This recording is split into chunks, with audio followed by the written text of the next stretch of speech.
Con quien tenemos en los estudios de la radio, hemos compartido un periodo en la Junta Departamental. Él también fue diputado, ocupó un cargo en el Ministerio de Deporte en su momento.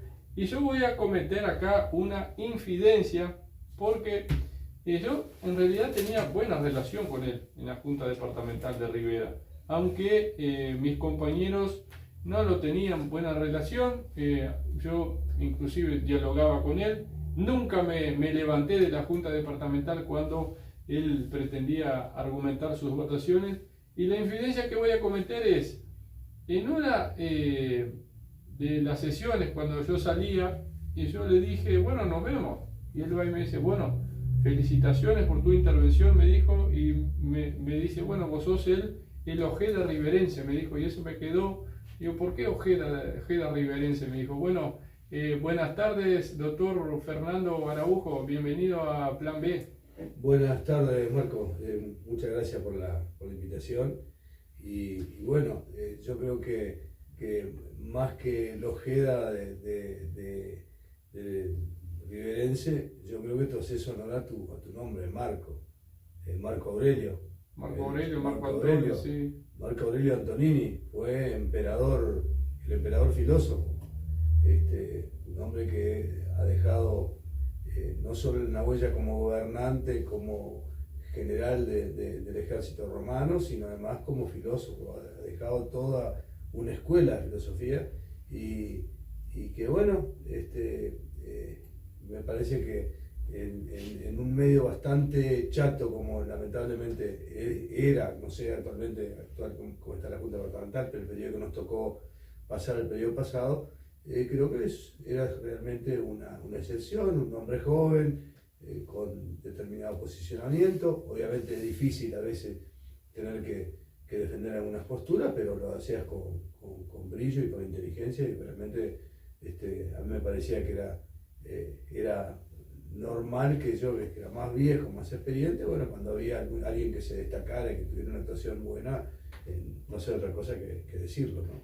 Mire, yo lo voy a decir en el aire, nunca lo había dicho a Fernando Araujo. Fernando a mí me parece que es de los políticos, por lo menos que yo conocí a nivel departamental, que tiene un nivel cultural bastante elevado, una persona inteligente, y ahí no lo voy a dejar solo en ese pedestal, digamos, porque tengo a otros dos nombres que uno es de mi partido, el otro no, y yo le voy a nombrar a, por ejemplo, que también compartimos un periodo en la Junta, que es José Ramón Montejo, que a mí me parece que es de unas personas que culturalmente elevado también, de mucho conocimiento político, y ahí lo voy a poner también a un edil del Frente Amplio, que es Fabián Fontoura, con quien también compartí un periodo en la Junta Departamental, y me parece que es de unas personas culturalmente elevadas que fue edil también en la Junta Departamental. Pero Fernando, aprovechando un poco que tú hablaste de la Junta Departamental, ¿qué dejó Fernando Araujo en su pasaje en el periodo 2020-2025 en la Junta Departamental? Muy difícil decir que uno mismo se juzgue de lo que dejó. Creo que uno inicia un periodo con determinadas expectativas y después te das cuenta que no rindieron los frutos que tú pensaste que pudieran rendir. Hay una realidad que hay que tener en cuenta, Marco, es que los parlamentos en el mundo están en decadencia. Es decir, el parlamento en el pasado, un pasado distinto. Yo ayer escuchaba una entrevista que le hacían a una persona, a un connotado contador y persona que opina, y contaba que, hablando de Wilson Ferreira, que él se iba siendo joven al Parlamento a escuchar los debates y las interpretaciones que hacía Wilson Ferreira. Y uno se da cuenta que en aquel periodo había grandes parlamentarios: Wilson Ferreira del Partido Nacional, Selman Michelini del Frente Amplio, o en algún momento fue del vallismo, el propio Jorge Valle, que estuvo muy poco en el Parlamento, Julio María Sanguinetti también parlamentario, o sea, gente que daba gusto ir a verlo. En una época que hay que tener en cuenta que el mundo que estamos viviendo ha cambiado notoriamente. Era una época aburrida, la gente no tenía mucho que hacer. Hoy ir a un parlamento, escuchar a alguien hablar de un tema, cuesta pensar de que alguien pueda perder su tiempo y escuchar a ver lo que dijo un parlamentario, porque además tenemos este aparatito que te permite estar sabiendo lo que dijo el político desde que salió de su casa, desde que se desayunó hasta que se acostó a la noche en su casa. Entonces es muy difícil. Entonces los parlamentos en el mundo hoy han decaído en su importancia, en su jerarquía. Yo creo además que la política en el mundo ha decaído mucho. Los liderazgos a nivel nacional y a nivel mundial ya no son aquellos grandes líderes que hubieron en la época anterior a la guerra, durante la Segunda Guerra Mundial y después de la Segunda Guerra Mundial. Ya no tenés un Hitler del lado del eje alemán, pero tampoco tenés un Churchill, o tenés a un Roosevelt, o tenés a figuras o a un Charles de Gaulle que fueron del otro lado del otro bando. Ya no hay esos liderazgos. Quizá porque hoy nosotros los políticos los vemos mucho más cerca que se lo veía en el pasado. Antes, para conocer a un político, yo siempre escucho contar gente vieja que decía, bueno, cuando mi abuela iba a ver las caravanas que hacía el doctor Herrera, era aquella maravilla de gente alrededor del ómnibus de la Victoria, bla, bla, bla, y contaban toda esa historia. Y sí, es verdad, porque es una sociedad aburrida. Pero hoy, ¿quién va a una caravana? No sé que te paguen la nafta, el combustible, el choripán, o sea... Fernando, no sé si tú vas a compartir conmigo, que ahora mencionando que el tema del Parlamento que tú lo hablaste, a mí me da la impresión que como que está todo digitado, es todo predecible. Si hablamos del Parlamento, la oposición acusa, la oposición ataca, la oposición da palo, y después tenés por otro lado el oficialismo que defiende, que dice que está todo bien, que va a mejorar la cosa, que todavía no se dieron los tiempos para poner en práctica los planes de gobierno. ¿A vos te parece que está como que todo muy predecible, muy digitado de esa manera? Y sí, porque ya no... yo siempre repito una frase que me gustó mucho. En la década del 70, el Club Nacional de Fútbol de Montevideo trajo un técnico que era el Pulpo Echamendi, que fue un gran técnico del fútbol nacional. Y decía, en este país hay que importar bobos. Años 70 del siglo pasado. Imagínate ahora, año 25, que la persona más ignorante escondida en el último rincón del departamento está permanentemente conectada, está sabiendo lo que está pasando en el mundo, ¿no? Entonces ya no hay novedades, ya no hay sorpresas. Es más, yo creo que la política ha caído también porque los políticos están muy vigilados, muy controlados. Desde que yo salí de mi casa hasta acá, debe haber pasado por 20, 30, 40, 50 cámaras. Si mañana pasa algún episodio y yo tengo que justificar, puedo decir, salí de mi casa, agarré por esta calle tal, y van a estar, o sea, y eso le pasa a todos.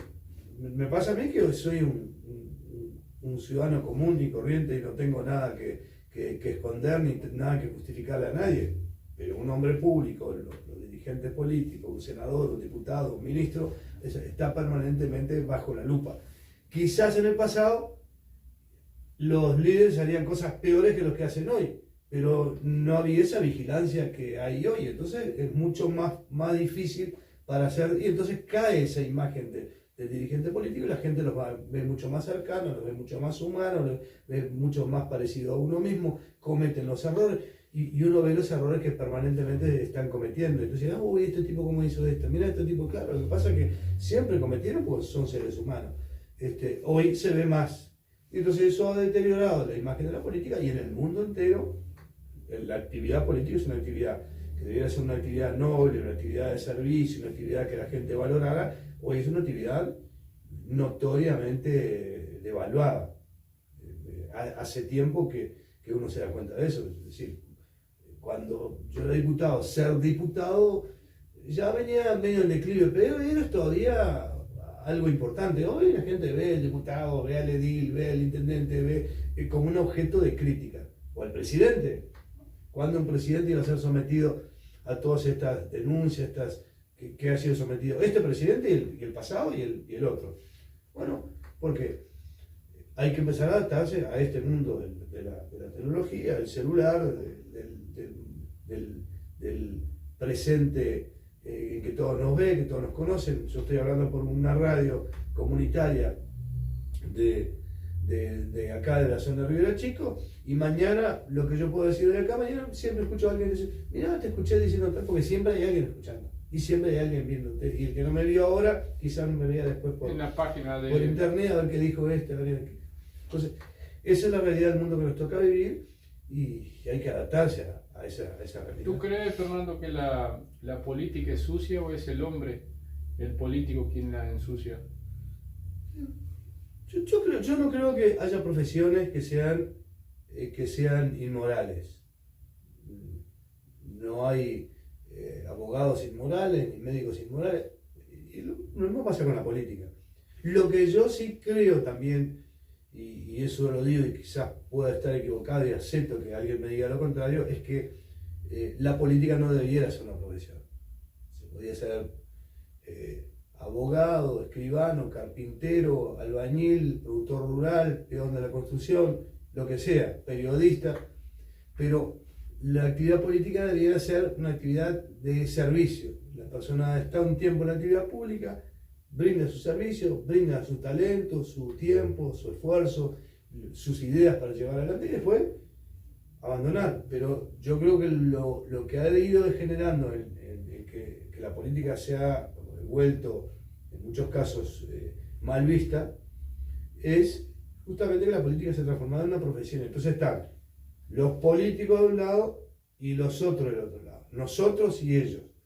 Y eso es lo que debilita a la política. Es más, yo creo que la democracia tiene ese el gran problema, el gran inconveniente, que es las reelecciones.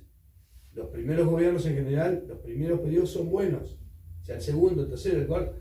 Ya después empiezan los vicios, los errores humanos, el sentirse que aquello me pertenece, y no, lo que me puede pertenecer es mi trabajo personal, es mi casa, es mi propiedad, mis cosas, pero las cosas que son públicas no son de mi propiedad, pero uno empieza a sentir que aquello que es de todos se transforma en una cosa propia, y eso es producto de la reelección. Entonces, estamos viviendo en un momento que no nos damos cuenta, estamos en una revolución. Ya la internet fue una revolución brutal que nos ha cambiado la cabeza a todos. Y ahora con esto, la inteligencia artificial, de que le preguntás a un tipo que no sabes quién es, pero sabes qué es, que es un cerebro digitado, hecho por los seres humanos, que estudió o colocó en ese cerebro toda la información que leyó en los libros y toda la información que nosotros mismos le estamos dando todos los días, porque cuando yo le pregunto a la inteligencia artificial sobre determinado tema, le estoy ilustrando y le estoy informando. Entonces, estamos viviendo en el medio de una revolución y no sabemos dónde va a terminar esto y cómo va a terminar en la política o cómo va a incidir en la política todo este mundo. Ahora que hablaste, Fernando, de la inteligencia artificial, un paréntesis nada más, porque hoy al comenzar el programa damos una noticia, un titular del Observador que decía: el uruguayo que ganó la penca del Mundial usando la inteligencia artificial y exacto, casi sin ver los partidos. Sí, y él se decía dice que no le gustaba mucho el sí, fútbol, o sea, tenía poco conocimiento y se basó en eso para ganar la penca. Sí, mirá que ¿Sí? viste que bien interesante la noticia. Fernando, los diarios permanentemente muestran los números que dicen que el presidente Yamandu Orsi sigue cayendo en la aprobación popular, es decir, su desaprobación día a día parece que sigue creciendo. Obviamente que es notorio los problemas de comunicación que tiene el presidente Orsi, también algunos líos internos y disputas internas. ¿Cómo lo ves tú al presidente y al gobierno nacional en general? El gobierno nacional en general es un poco más de lo mismo, como fue un poco más de lo mismo el gobierno pasado. O sea, en ese sentido el Uruguay tiene esa virtud de que no hay cambios radicales, cambios violentos, cambios explosivos que cambien la realidad de un día para el otro. No somos Argentina, que de los Kirchner pasa a un Macri, de un Macri pasa de vuelta a los Kirchner, y los Kirchner pasa a este vendaval que uno no sabe dónde va a terminar de un Milei, un individuo irracional, que no sabes exactamente lo que piensa y lo que dice y cómo actúa, con actitudes muchas veces irracionales. En el caso del presidente nuestro, yo creo que a mí sinceramente lo tengo que decir, porque como yo hoy estoy fuera de la actividad política, no aspiro a nada de la política, no tengo ninguna aspiración y por suerte no necesito la política hace mucho tiempo, que gracias a Dios no necesito ni dependo de las decisiones políticas. El presidente, a mí en realidad me gustaba Orsi, era una figura muy cercana, la veía un hombre muy parecido a todos nosotros, un hombre que fue intendente, un canario bueno. Han habido determinados episodios que en mi opinión ha cambiado un poco esa visión. Por ejemplo, el episodio de la camioneta. El episodio de la camioneta creo que fue muy mal manejado. Inclusive ahora yo leí también la noticia que ANEP todavía no pudo utilizar la camioneta por temas burocráticos. Que compró la camioneta que era de él, que no era de él, todo eso a mí me disgustó. Pero creo que también hay que pensar que hace 1 año y medio apenas el gobierno, queda 3 años y medio el gobierno. Y si vamos a analizar lo que fue, por ejemplo, el gobierno de Jorge Valle en sus primeros 2, 3, casi 4 años, lo mal que anduvo y como en muy poco tiempo se recuperó y ya terminó en el final de su periodo con una imagen muy buena y recuperando al país, no sé si ya dar por perdido que el Frente Amplio ya está liquidado, que ya el cambio de gobierno está hecho, que él ya ganó, que ya perdió, yo no daría tan por claro eso. Creo que el gobierno ha cometido algunos errores importantes, hay cosas que quizás debieron manejar de otra manera, pero hay que reconocer que el Frente Amplio sigue siendo todavía el partido político más grande que tiene el Uruguay, numéricamente. Y que tienen el poder, y que saben manejar el poder, y que este bajón enorme que tenía el presidente, bueno, creo que tocó el fondo. Y cuando uno cae en el fondo de la piscina, le da un empujón para arriba con los pies y muchas veces sale a flote y termina llegando en condiciones a la orilla, ¿no? Así que no me atrevería a vaticinar de que el gobierno está liquidado y que se terminó y que ya ganó la calle Pou y que ya está definida la próxima elección. Hablando en la calle Pou, Montevideo Portal titula el ranking de aprecios, una foto de la calle Pou y Yamandu Orsi dice: la calle Pou es el único líder político con saldo neto positivo según equipos consultores. Y eso te iba a preguntar también, doctor Fernando Araujo, porque hay gran expectativa en torno al regreso de Luis Lacalle Pou, que inclusive, según dicen sus allegados, se está preparando el discurso para el 8 de agosto, ahí en el acto del Partido Nacional, y que, bueno, genera, obviamente, por todo su liderazgo, todo su conocimiento, y que aparentemente se está perfilando como para ser el líder de esta coalición republicana, porque en definitiva se sigue hablando de una coalición republicana para el próximo periodo 2029, ¿no? Y yo creo que, bueno, empiezo por el final, yo creo que eso es inevitable.